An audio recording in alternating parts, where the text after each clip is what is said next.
that your microphones are muted throughout the webinar. That will ensure that we have overall good quality sound, and it will minimize distractions for both the presenters and other listeners in the webinar.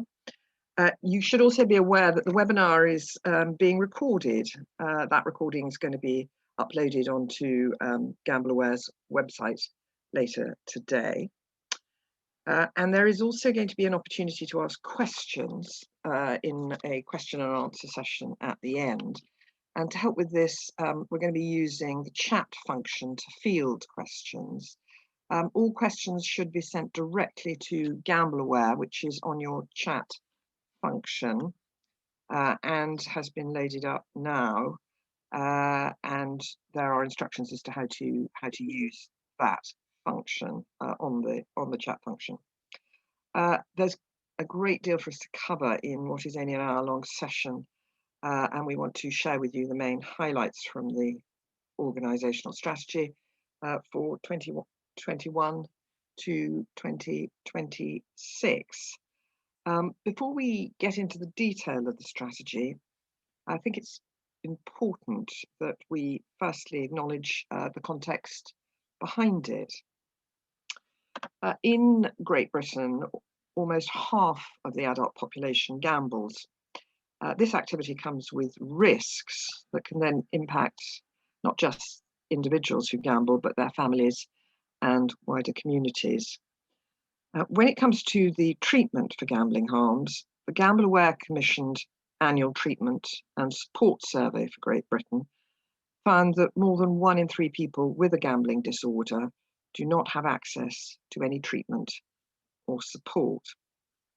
It's understood that possible barriers to accessing treatment and support include a lack of awareness of services, social stigma surrounding gambling harms, and also a reluctance to admit the experience of gambling harms.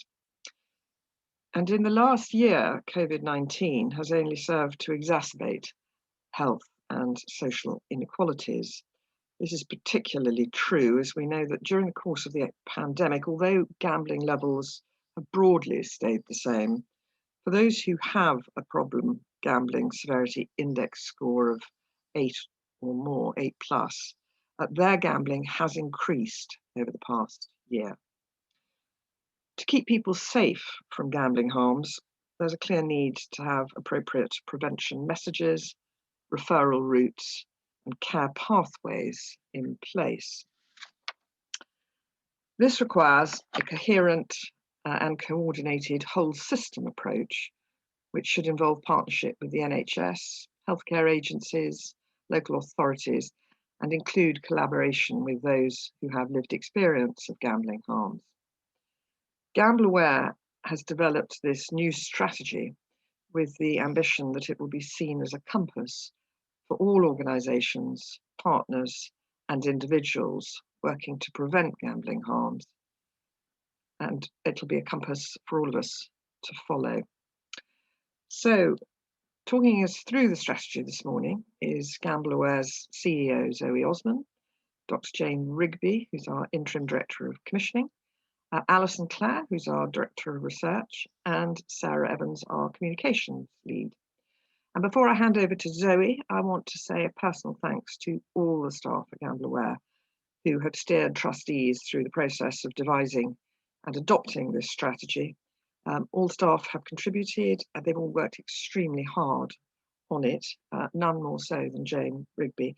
And I want to thank all of you very much indeed for your part in this. Over to Zoe. Thank you, Kate. In some ways, I've been fortunate to take on the role of CEO when for the first time in its history, GambleAware has certainty of funding following the commitment of the leading 4 operators to increase their voluntary donations to fund treatment services for people experiencing gambling harm. However, with this comes responsibility to detail and implement a long-term and fully integrated strategy to apportion the right level of investment against the key programs. It's also important to do so at some pace to ensure that those who need help get the right support at the right time, whilst applying the right level of due diligence and quality assurance to assure and deliver best-in-class commissioning services that is rigorously monitored and evaluated to achieve the right outcomes. So today's short presentation, I'm going to share with you GambleAware's approach to harm prevention and our vision and priorities before handing over to Dr. Jane Rigby to talk through the commissioning strategy, Alison Clare to talk to the research and evaluation, data and evaluation strategy, and Sarah to touch on the communication strategy. This is accompanied by a very comprehensive paper that will be published as today, so will be on our website straight after this webinar, and I would encourage you to spend a little more time digesting the information. This is in essence a strategy presentation, but behind this there are over 40 projects that have been costed and scoped to deliver over the next few years. Annual implementation plans will be provided, taking into consideration the specific requirements of each year, reviewing the progress, updating the financials, allowing for some change around programme activity. These plans will be published in March of the respective year. For this year, 2021 to 22, we will allocate over £22 million in funding behind existing service provision, alongside new projects that are assigned against the 4 commissioning objectives, which Jane will speak to shortly. Gambling harms, as Kate touched on, exist in the context of often complex lives and reflect social and health inequalities. Referred to as the hidden addiction, the outward signs of gambling disorder often go unnoticed by family and friends. They're also largely hidden from health and advice professionals. This is usually because neither gambling disorder nor the harms arising from it are well understood nor regularly screened for. As with many potentially addictive behaviours, there's a range of engagement from recreational gambling to gambling which causes significant problems and distress. There's also a growing body of evidence that many people who may be experiencing gambling harms without meeting the criteria for gambling disorder. This pandemic has presented huge challenges for us all, for individuals, communities and society, and indeed its long-term effects are likely to be felt for many years, affecting our finances, mental health, and indeed exacerbating those inequalities. It is also heightened awareness of the public health approach to improve up and protect our health, and more importantly, to also work collaboratively to do so. GambleAware supports the proposition that effective prevention of gambling harms requires a coordinated whole system approach. This involves partnership and collaboration across a wide range of agencies, including government, regulator, NHS and healthcare providers, public health bodies, local authorities, as well as private and voluntary sector organisations. We're guided by a framework of harm prevention as set out by the National Strategy to reduce gambling harms based on primary prevention, the universal promotion of a safer environment, secondary prevention, selective intervention for those who may be at risk, and tertiary prevention with direct support for those with gambling disorder. This approach needs to be considered through a population health lens, addressing both individual need whilst recognising the burden of harm on family, community and society. Indeed, the treatment needs and gap analysis published in 2020 highlighted the clear need to strengthen and improve support and treatment on offer, and to develop those routes into treatment and reduce barriers to accessing help. Working with those with lived experience is essential to inform design and implementation of all work programmes. As you know, we are an independent charity. We're guided by a board of trustees, many of whom work in the health sector. Our charitable objectives are twofold: the advancement of education aimed at preventing gambling harm, particularly against young people and those who are most vulnerable. And secondly, working with people in Great Britain to keep the safe from gambling harms through the application of that health model. Over the last year, the charity has focused on funding and improving the existing infrastructure. This consists of the National Gambling Helpline, a network of counselling and treatment services across Great Britain, coordinated through GamCare, a residential treatment service delivered by Gordon Moody Association, and the National Problem Gambling Clinic in partnership with CNWL. A second NHS service commissioned by GambleAware and NHS England opened in 2019 and is being delivered by the Leeds and York Partnership NHS Foundation Trust. We sought to draw these services together to form the National Gambling Treatment Service as a quality assured service which is free at the point of delivery. In summary, we advocate for a whole system, community-based response to gambling harms, including awareness raising, early intervention, and referral routes into treatment.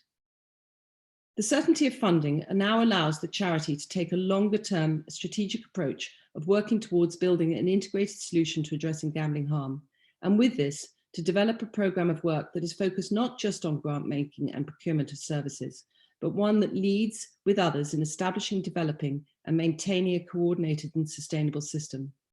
This will involve working closely with the NHS and public health bodies to ensure that future service provision delivers consistently high standards of care, and in doing so strengthens and improves the existing treatment and support on offer, and develops more route into treatment and reduces barriers to accessing help.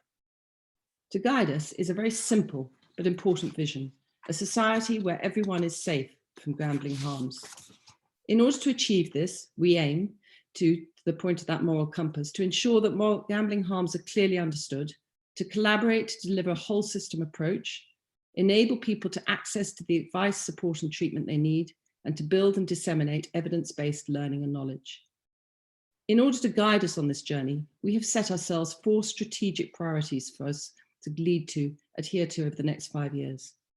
The first is to accelerate engagement and awareness through targeted activity, reduce stigma, encourage engagement with information, support and treatment services. Secondly, to transform capacity and capability by collaborating with other organisations across England, Scotland and Wales to support the growth of an integrated system of prevention provision. Thirdly, to increase equity and champion diversity, to understand and address those inequalities in access to services, working with a diversity of communities to ensure that services, treatment and pathways to those services are accessible and effective. And finally, to deliver the best-in-class commissioning with a focus on improving processes and systems to enhance good governance and transparency. We will involve and include the voice of those with lived experience in the co-production of our commissioned activities. With these objectives in mind, we intend to focus on establishing a range of pilot and proof of value concepts to demonstrate what works best works close in delivering us towards a society where fewer people are experiencing gambling harms, with those that do receive timely and effective support, where there is improved awareness that gambling carries risks and can cause harm to both the gambler and others, where there is reduced inequality in relation to those experiencing gambling harms and the support and treatment available, and finally, reduced stigma related to gambling disorder. I'd now like to hand over to Jane to talk through the commissioning strategy and the 4 key objectives arising within it.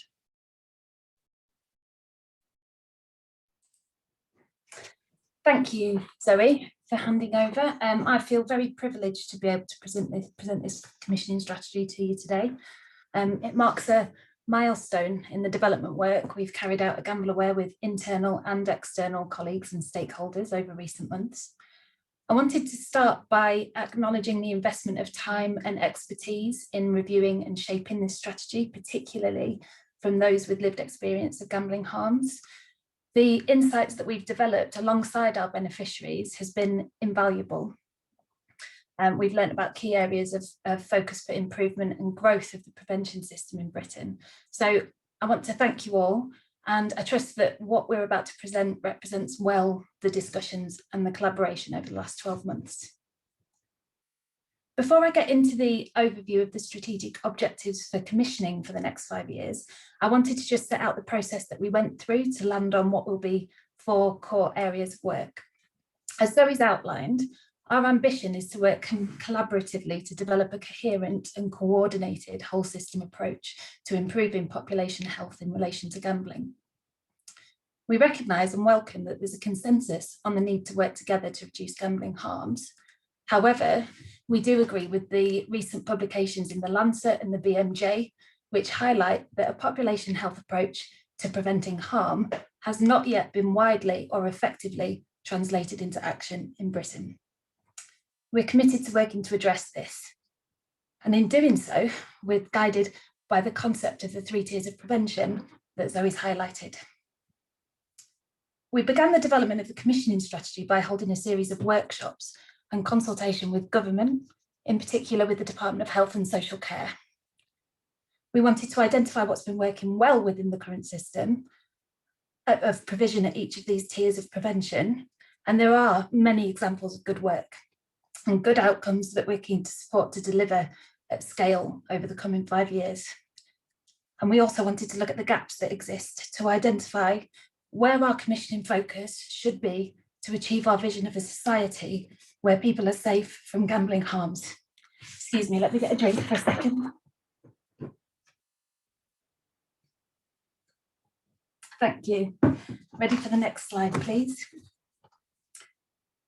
The knowledge and insights that we've developed during our engagement workshops have led to a draft strategy which outline the priorities for commissioning prevention services across the 3 tiers. We set out 4 key objectives underpinned by over 40 key actions and work programmes.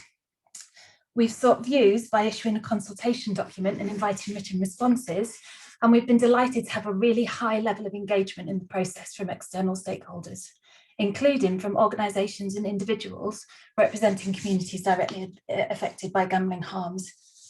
We received some really detailed responses, which were crucial in feeding into the commissioning strategy. And although over 90% of our respondents fully or mostly agreed with the rationale and the actions arising from each of the commissioning objectives, there were some who said that they mostly disagreed or were either ambivalent, and they provided really helpful insights that have shaped the document published today. The narrative submissions that we received as part of the consultation were analysed, and 8 key themes were drawn out, which are summarised on this slide, but you'll find further detail in the commissioning consultation response document that's been published alongside the strategy today. I'll just highlight these themes very quickly. They describe the need to work collaboratively, which is the theme that's run through the commissioning strategy, collaboratively with a range of organisations to embed a coherent whole system, place-based approach and to clarify the joint commissioning arrangements and responsibilities. Supporting efforts to train people who work in public-facing settings with the systems they need to be able to put their knowledge and skills in identifying and responding to gambling harms to good use.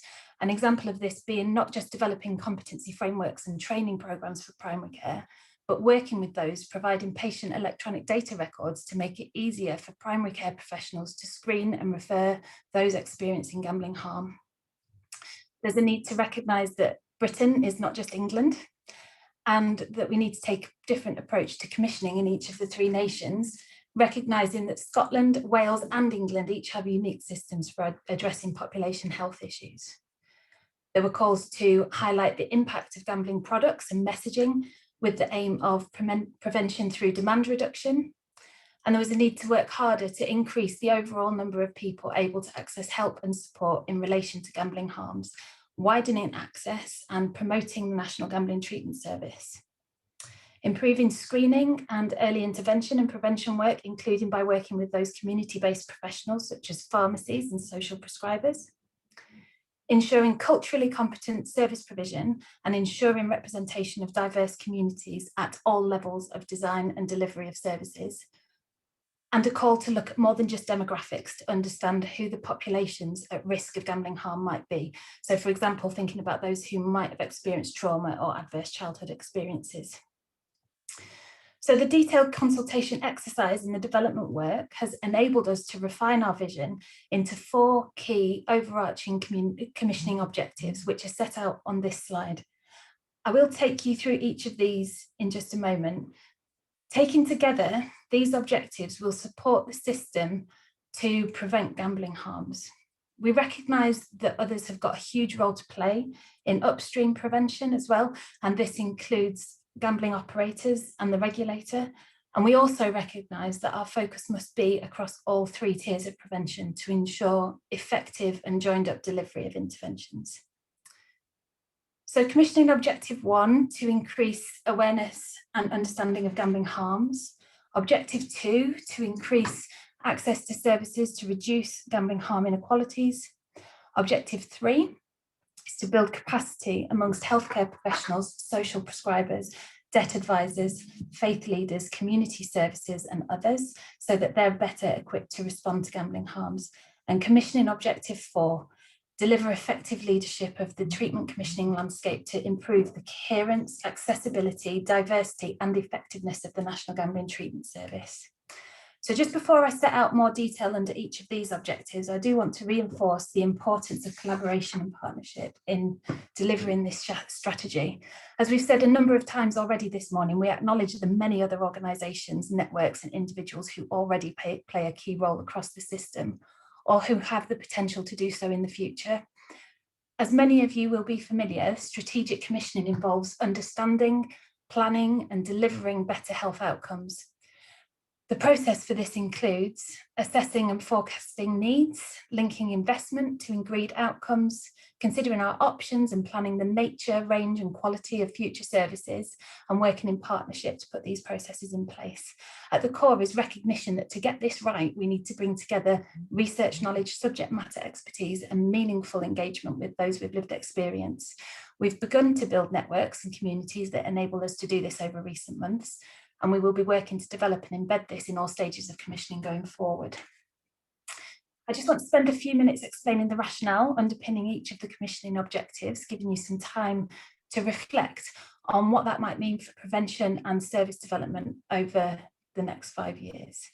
I'll then finish up by highlighting a few examples of programmes that we intend to invest further in during the lifetime of the strategy. Commissioning Objective 1 is about improving awareness and understanding of gambling harms. We recognise that gambling harms are often hidden and that generally awareness that gambling can be harmful and in some cases a risk to life is low. And awareness that gambling disorder is a health issue is not well understood in the general public, let alone amongst healthcare professionals. This might all contribute to stigma, embarrassment and shame for those experiencing harms, which can be a huge barrier to help seeking. We want to increase awareness and understanding and actively work to reduce the stigma related to gambling harms. And through this, we aim to support people to be willing to talk about their own experiences of gambling harms without feeling embarrassment or shame, and that people will be able to raise the issue of gambling harms with others if they've got concerns about their gambling. We would also like to see employers and relevant public agencies with policies in place to prevent harms and respond to them as part of their business as usual. Commissioning Objective 2 is about increasing access to services and reducing harm inequalities. We know that inequalities exist both in relation to a disproportionate impact of gambling harms on certain groups of people and also in the ability of certain groups and communities to access existing services. We aim to invest in the development of lived experience networks and use the expertise within the networks to inform our commissioning approach and ensure that we're accountable to the very communities our commissioning serves. We intend to conduct a review of existing services to identify opportunities for service improvements and support them to meet the needs of their local communities. We will also be working to address the inequalities experienced by these groups by understanding what works and commissioning targeted prevention and early intervention programmes on a national and local level. And we'll use this learning to encourage cultural competence through all future commissioning, ensuring services can respond effectively to diverse cultural, social and linguistic needs. We would expect the impact of this to be that people accessing help services are more representative of the population experiencing gambling harms, that all services are culturally competent, and by that we mean aware of the needs of specific groups and accessible, and that specialist services offering treatment and support for groups who experience barriers to mainstream provision are in place. Commissioning Objective 3 aims to build capacity amongst healthcare professionals, social prescribers and debt advisors, faith leaders, community services and others so that they're better equipped to respond to gambling harms. We've included the specific roles within the description of this objective because we think it's really important to reflect the range of people who engage through their work with the public who may be in a position to effectively intervene to support people who are experiencing gambling harm. We aim to support this work by both offering training and resources, but also by supporting structural or system developments, such as advocating for data systems to promote screening for gambling harms as part of routine assessment and client intake in a range of settings, developing core competence frameworks and embedding gambling harms training into the essential curriculums of training programmes for certain professional groups. And importantly, we'll promote the National Gambling Treatment Service as somewhere to refer those in need of specialist intervention, encouraging those who work or volunteer in public-facing roles to be able to respond. And finally, Commissioning Objective 4 to deliver effective leadership of the commissioning landscape to improve the coherence, accessibility, diversity and effectiveness of the National Gambling Treatment Service.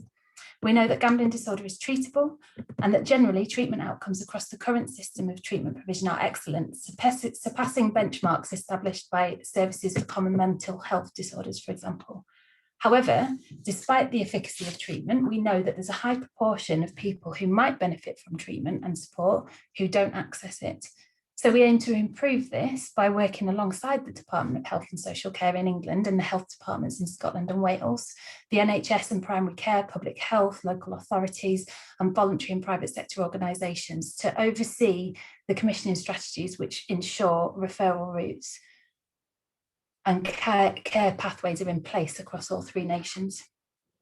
We'll be making significant investment in specific local initiatives in conjunction with new NHS clinics, engaging with integrated care systems to promote a place-based approach and help ensure that the full spectrum of need is appropriately met.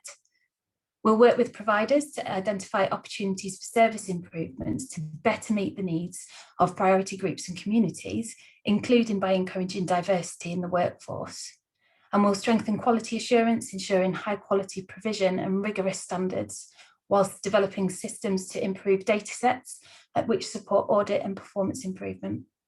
And we'll continue to invest in and develop the National Gambling Helpline, fostering an improved link with the National Gambling Treatment Service.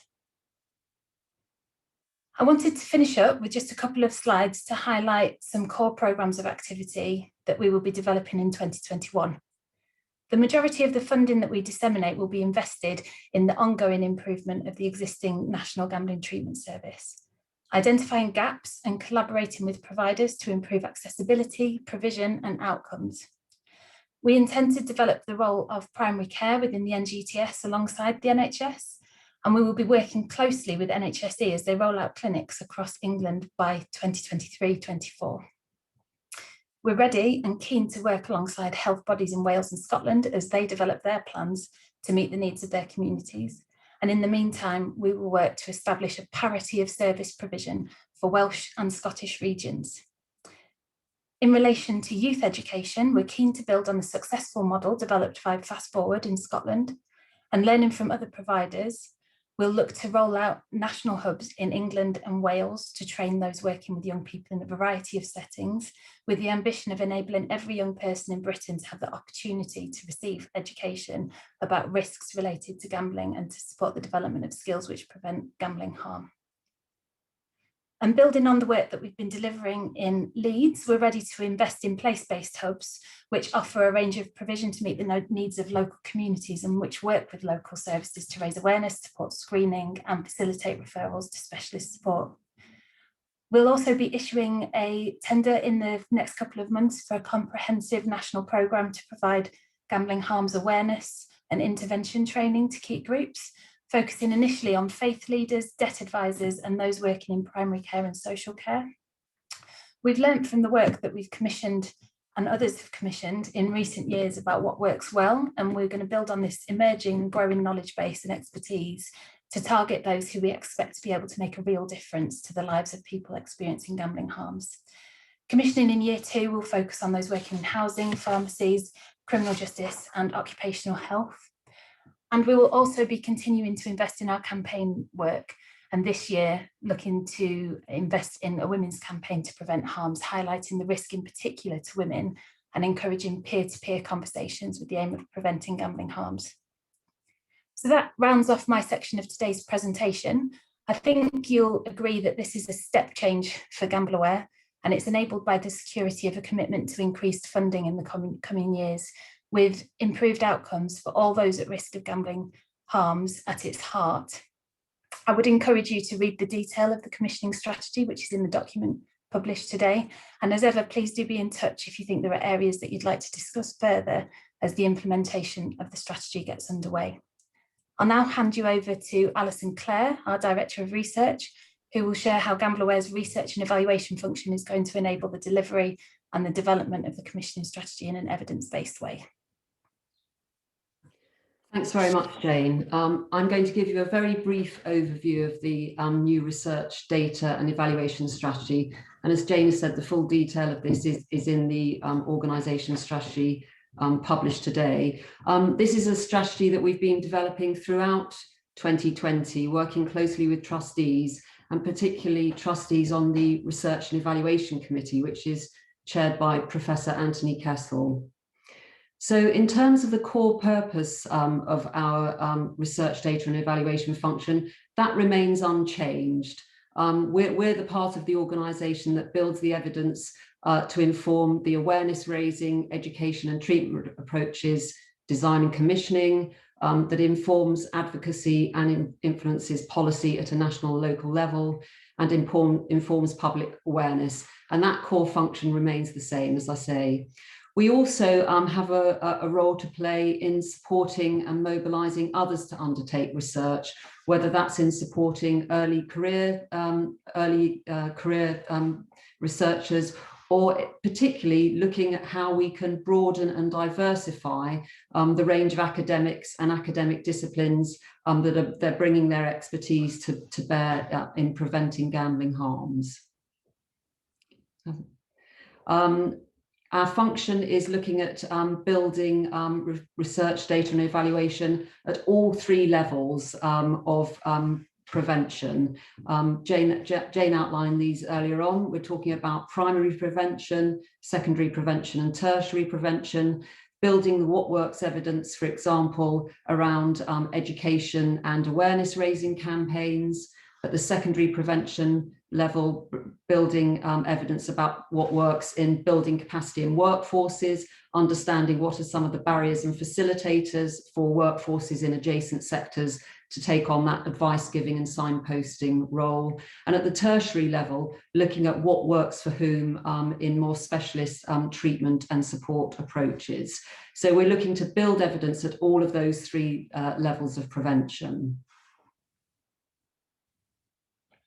I wanted to say something about the direction of travel of the research and evaluation function. This is quite a detailed diagram. I'm going to take you through it briefly, but you'll be able to look at it in the strategy. The context for us is that there's been a significant growth in those commissioning research in gambling harms and in those doing gambling harms research. And that growth and diversity is something that GambleAware really welcomes. At the same time, over the last year or so, trustees have been very keen that the resource, both in terms of our staff and our funding, the resource that we invest in research is more closely aligned to delivering GambleAware's charitable objectives. And so that has led to a decision to move away from building evidence which informs industry regulation and policy, and towards research and evidence that informs policy in other areas. So policy around improving the treatment and support offer to people experiencing gambling harms, and in recognising the diversity and the social inequality, both in terms of people who are disproportionately affected by gambling harms, but who also suffer discrimination or challenges in accessing services. So we've really shifted our kind of focus of policy influencing. And as I say, the emphasis is much more around research and evaluation, closely aligned to delivering and supporting the four commissioning objectives that Jane has just outlined. So if you can see the detail in this chart, we've identified what over the next few years we're going to stop, start, transfer or grow. So in the short term, you'll see at the top of that short term column, we are going to complete all the research and evaluation projects that we've commissioned, which inform industry regulation and policy. So we're going to see out those existing commitments, and they will be finishing largely in the next few months with one programme going into the next year. And over the medium term, we're expecting that other agencies will step up and deliver research and evidence building in that field. Clearly, evidence to inform operators, regulation and policy is really important, but it's not something that forms a part of our strategy going forward. In terms of new commissioning, we're focusing very much on building evidence to support and inform those commissioning objectives. focusing on a smaller number of programs with a particular focus on building evidence of the lived experience, people's lived experience of gambling harms. So we're looking to grow and continue that area of commissioning, and also commissioning a portfolio of evaluation programs. What we're going to continue with is providing data and maps that support strategic planning and priority setting. So specifically our annual treatment and support survey and the annual treatment statistics, which are increasingly being used by local authority and NHS partners in planning and service commissioning. We are going to continue to do that, but longer term, we think that that is something for other organisations to pick up. So our assumption is that over the next few years, as the statutory sector takes an increasing role in commissioning prevention services, so their research and evaluation infrastructure will also take an increasing role in this area. And finally, we're looking to kick off some programs which will help create what we're calling foundation knowledge, which will be of relevance to the whole system, and that we will continue to do that over the medium term, given that we have the resources to do that. But again, longer term, we're not expecting that GambleAware will be leading the way on that for too far into the future, that others will increasingly step up to that. Could I have the next slide, please?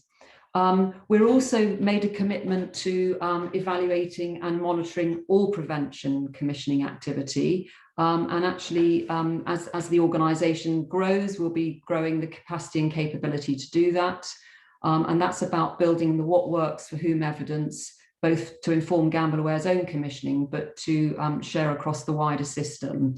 And we've just outlined here the kind of three features of good evaluation, which I'm sure you're all recognised. So firstly, good evaluation is about measuring consequential change. And so by that, we mean the distance travelled in achieving outcomes in a specific service or intervention.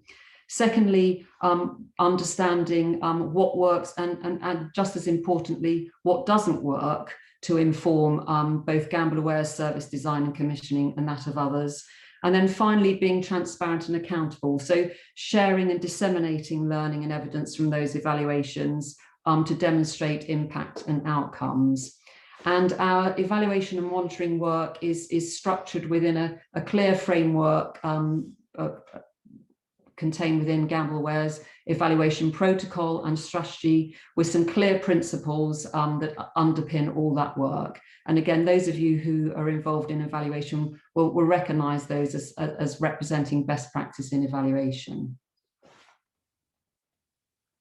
So the core areas of research, data and evaluation commissioning, there are really three core areas. So the first is around knowledge generation to support our own commissioning objectives, as I said.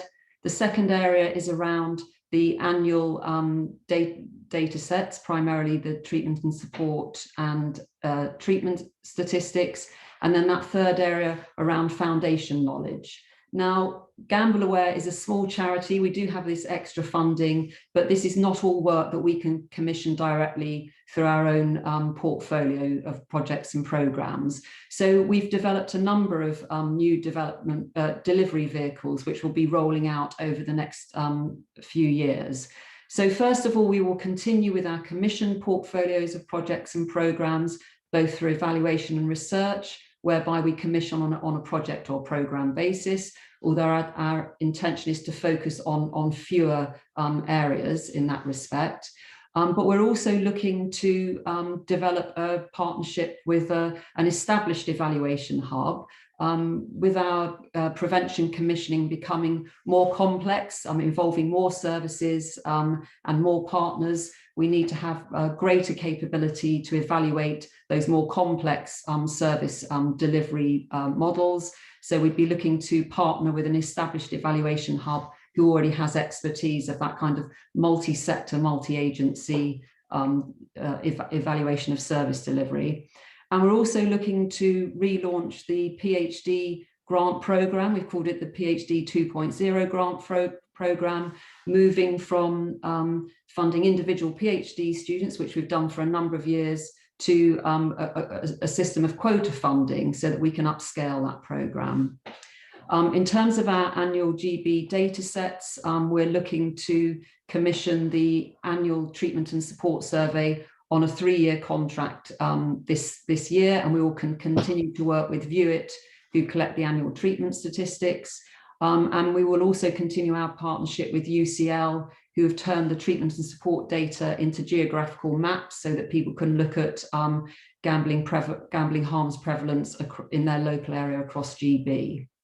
And in terms of creating foundation knowledge, we think this is something that is not appropriate for GambleAware to commission on a project or program basis. So we're looking to invest in an academic research hub, which would be allow a multidisciplinary, multi-sector approach for a group of researchers over a longer time period to build that foundation knowledge, which is appropriate to all sectors and settings and across different communities and populations. And in a similar vein, we're also looking longer term, but within the 5 years, to develop a partnership with a What Works Centre. So that would be to help develop approaches and interventions, particularly in areas where there is no evidence about what works, where we'd be wanting to do short test and learn type approaches to really build evidence where there isn't any. So a range of delivery vehicles, moving away simply from commissioned projects and programs on a portfolio basis. And I've already mentioned some of these, but some examples of commission programs that we've got up and coming. We've just issued 2 calls for proposals for 2 new research programs, which are designed to build the knowledge and understanding of lived experience of gambling harms amongst specific communities, and for this time round specifically amongst women and subgroups of women and minority communities. As I say, we'll also be launching the PhD 2.0 grant program and looking towards working with a single academic institution over a longer time period to do that really concentrated multidisciplinary research over a number of years. We're also growing our evaluation capacity and capability as a team, and that will lead to growth in our evaluation portfolio to really maximise learning from our prevention and commissioning, and ensuring that everything we commission is monitored and evaluated rigorously. So the detail is in the research data and evaluation strategy, and I'll hand over now to Sarah to talk about the communication strategy. Thanks, Alison. So we've developed a communication strategy that will be used to support GambleAware in achieving its commissioning priorities in the coming years.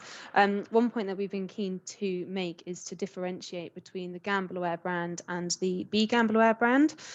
Both have very different audiences and require different objectives, different key messages, and just overall different approaches. So if we start by GambleAware, it's very much the commissioner of national integrated prevention and treatment services and works in partnership with organisations and agencies. And it's aimed primarily at professionals or those with an interest in keeping people safe from gambling harms. And our recent brand equity research has found that 44% of healthcare professionals recognise the brand and generally view it as doing a good job in funding education and prevention initiatives. So we've identified 6 main communications objectives for GambleAware. We've got them all listed here, but I'm not going to go through all of them. I'm just going to pull out a few examples.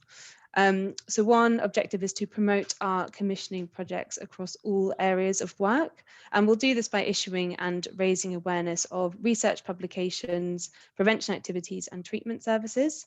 And specifically with the National Gambling Treatment Service, we will continue to promote this amongst healthcare providers and via the GambleAware website. Another priority that I want to pull out is to build strategic alliances.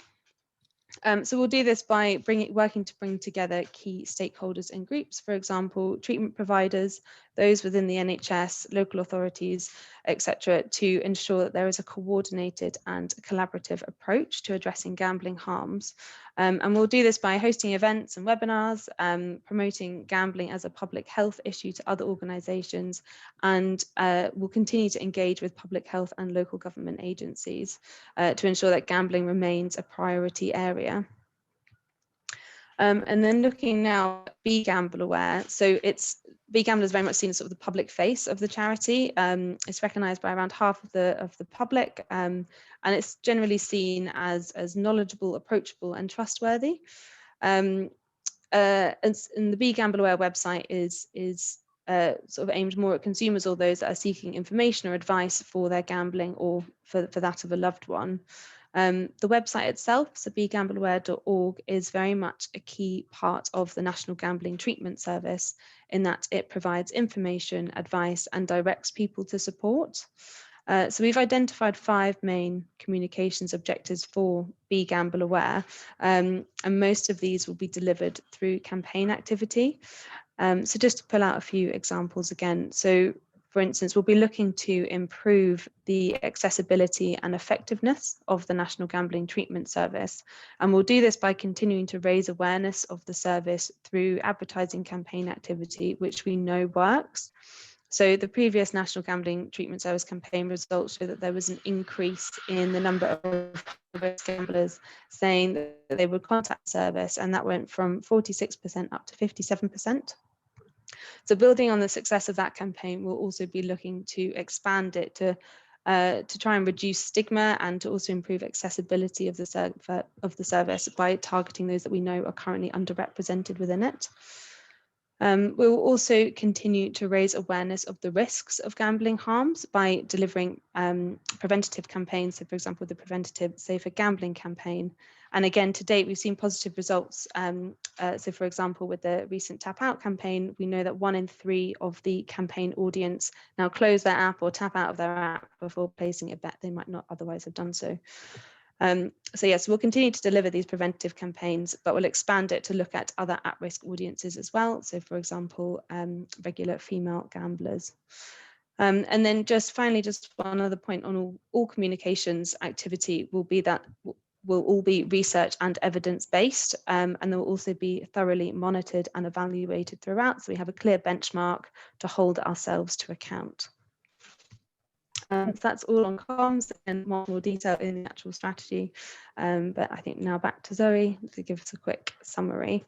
I'm very conscious of time because we've been talking at everybody for about 50 minutes, and indeed the document itself, or the paper I should say, runs to about 85 pages for those who have the appetite to go through it, but is very clearly laid out in terms of the objectives and the rationale for them. All I will do is, at this stage, given the limitations of time, is just to highlight the fact that clearly we can't do this on our own. We are, there's 40 plus streams of work against those objectives. There's a comprehensive research program, as you've seen. We internally are just going through an organisational redesign to improve and to increase our capacity and capabilities, a stream of work that will be completed before the end of this year. We obviously work very closely with government, both DCS, DCMS and DHSC, and we're in the process of establishing an additional advisory panel to ensure the best use of available funding to support the integration and the expansion of the treatment services. The document itself details information on budgets, as well as obviously governance and trustee support, etc. All I will close with is essentially that we have obviously set ourselves a 5-year vision with these objectives in mind, as you can see on the page. I think the point here to reference is that we need to work with our various partners and organisations to set key metrics against these, rather than just as sort of nice broad statements of intent, and those will be prepared and obviously shared with the audience. And as I said earlier, there'll be annual implementation plans accompanying to allow for some flexibility and change during the lifetime of the strategy. So I just hand back to Kate, and thank you for your time and listening to the presentation. The published paper will be on the website and will provide you with far more detail to digest. So whilst we may not have the time to take too many questions, given the fact we've probably got 5 minutes, we are available for follow-up discussions, questions, etc. So please do stay in touch. Thank you. So thanks very much indeed, everybody, for your presentations. As Zoe says, we haven't got very much time. We have had quite a few questions. If your question doesn't get answered, do feel free to either come back to us outside this, but otherwise, if we can identify who you are, we will get in contact with you to answer your question directly. Can I begin with the first question that's arisen, and it's for Alison. It's what is the rationale? What's the justification for moving away from regulatory-based focused research? Well, as you may be aware, a number of academics are reluctant to work with GambleAware because our funding comes through voluntary donations from operators. And what we found is that by doing research that directly involves operators, that doesn't really help us in asserting our independence. We have really strong governance processes, and operators aren't involved in decisions around what research we commission or the findings, which is sometimes the perception. But doing research which involves operators doesn't really help us in maintaining that independence. It's also actually quite challenging trying to get data from operators for researchers to be able to interrogate. So it's quite resource intensive, and it's not aligned to our charitable objectives. So for a number of reasons, we're moving away from that and leaving that to others. Good, thank you very much indeed. Another question, I think this is Jane. How will GambleAware be improving the National Gambling Treatment Service? It's a good question, and it's a complex beast, because the National Gambling Treatment Service is a complex beast, but there's a range of different things that we intend to do.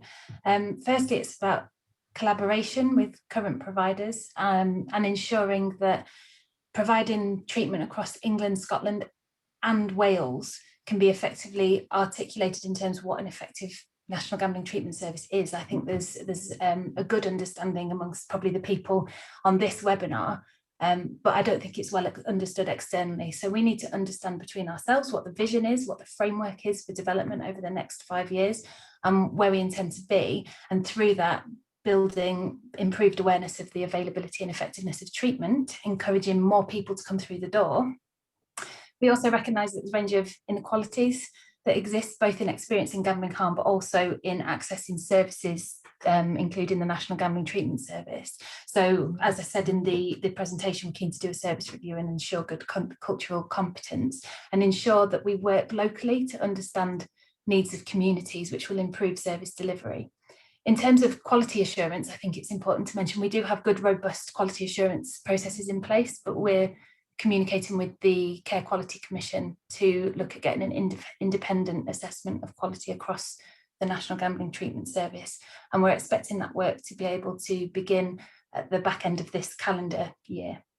We're also looking to co-commission alongside others who are working in this space, so with NHSE and other public bodies, and using those robust commissioning practices to really enhance services, use those particular commissioning levers that we have at our disposal to improve performance and drive efficiency and effectiveness. And all of that really falls within the domains of service improvement, which would be around quality, making sure that we're centred on patient care, patient-centred care, equitable access, efficacy of services. So it all combines. There's going to be a lot of work required, and it won't be just us, but I think there is the appetite there within the National Gambling Treatment Service to make sure that we're well understood and well known to deliver effective services. Thanks, Jane. Thank you. And then the next question, I think this is for you, possibly Zoe. What consideration has GambleAware given to suicide prevention, to prevent suicide as a result of gambling harm? Sorry, the old button. All our commissioned services are delivered by staff who have training and skill to respond to clients in crisis, and obviously we have very stringent safeguarding measures in place. We review those safeguarding measures in place with the providers regularly, and we're a member of the National Suicide Prevention Strategy Advisory Group. And indeed, as the Samaritans announced yesterday, we helped them in an advisory capacity to develop the guidance for gambling operators to reduce the risk of gambling-related suicide.